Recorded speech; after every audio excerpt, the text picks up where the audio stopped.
Ularning ichida qaysi biri zo'rmi? Mers, Audi yoki BMW? Tan olinglar, realniy javob bu yoqda yo'q. Hammasi odam mashinadan nimani xohlayotganiga bog'liq. Agar siz zo'r sportkar xohlasangiz, unda siz BMW ni sotib oling. Agarda sizga sifatliroq kerak bo'lsa, siz BMW ni xarid qilishingiz kerak.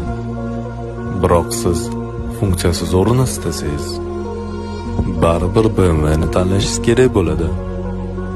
Agarda siz chiroylirog'ini istasangiz, siz yana BMW ni tanlashingiz kerak bo'ladi. Lekin gap komfort to'g'risida ketsa, tan olishimiz kerak, hech qaysi mashina BMW ga teng kela olmaydi.